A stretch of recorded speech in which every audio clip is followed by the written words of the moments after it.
I've loved competitive cycling. I've been involved in competitive cycling, and being, involved with it has really been something that's been very fruitful and I've really enjoyed. I'll share an experience that I had very early on in the sport, and we were at the Tour of California, and everybody was sort of getting ready for this very challenging day ahead. And I looked out the window and I saw a young child. This kid might have been about 8 years old, and clutched in this child's hand was our team photo. That was the child who had been diagnosed with type 1 diabetes. The instruction that these children receive is really about all the bad things that will happen.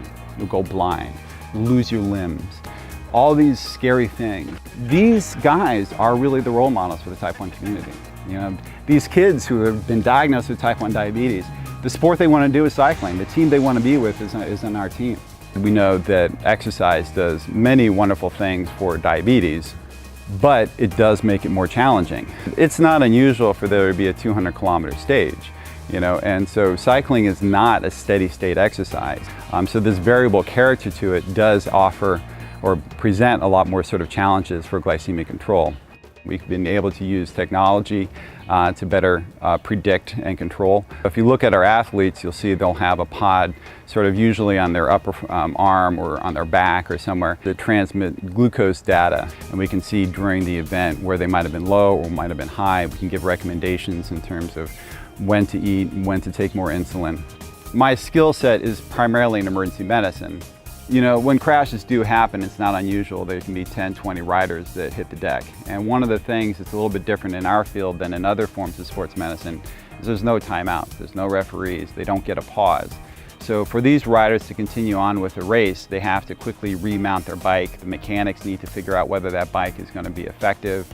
And then we have to do a very rapid medical assessment to make sure that the rider can continue on with the event. By far and away, the injuries that we see most commonly are musculoskeletal, followed closely by closed-head injuries. Of the really serious stuff, it's usually going to be thoracic trauma, chest trauma, pneumothoraces. And it's not unusual to have broken clavicles and things of this. Sometimes we have to do laceration repairs. You can be leaning out of a car and stapling somebody's face as you're irrigating a wound and trying to get dressings going as we're trying to get the guy back up into the field. The battle that we are really fighting is really about diabetes.